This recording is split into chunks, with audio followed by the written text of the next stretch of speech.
Денес продолжуваме со нашиот караван низ изборните единици во Република Македонија, од тука од општина Ѓорче Петров, од изборната единица 2.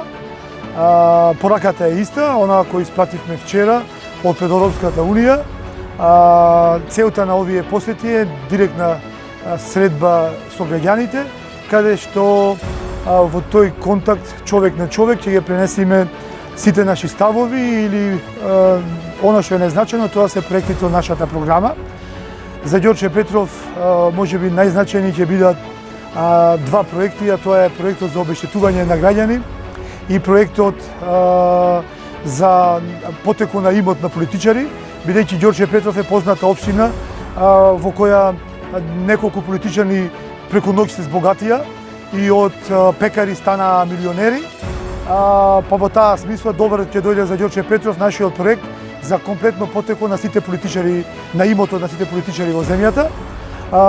Би сакал да испратаме на порака до нашата политичка конкуренција, која започна да се користи со нечесна кампања, со црна кампања, со бот центри, со злоупотреба на изјави од минатото, злоупотреба на нашиот проект јазиците на Македонија и користењето на сите јазици во земјата.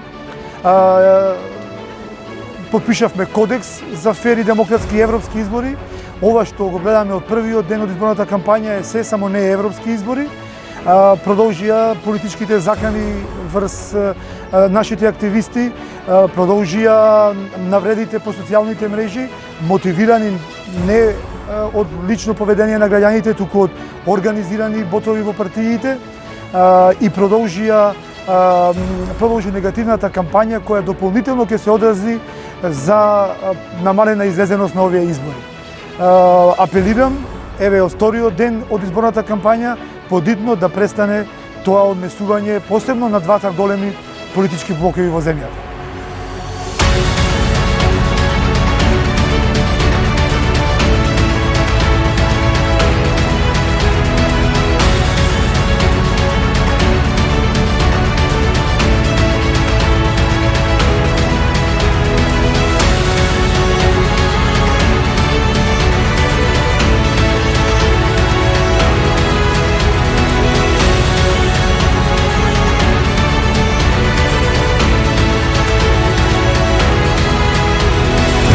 Ние како македонски концепт ќе се бориме за полицентричен и поравномерен регионален развој.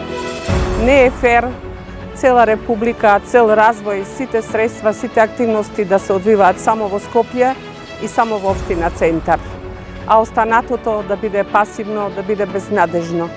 Ние мора да ја обновиме цела Македонија да се развива соодветно.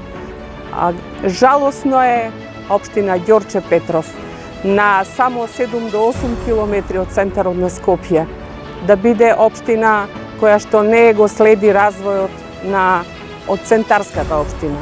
Заради тоа, мораме да се фокусираме на вистинска децентрализација во Република Македонија. Развојот да биде и стандардот еднаков на сите граѓани без оглед на тоа дали живеат во Ѓорче или во било кој дел на Република Македонија. Тие заслужуваат да имаат еднаков стандард и еднакви услуги животни за живење. Редно е за број 10.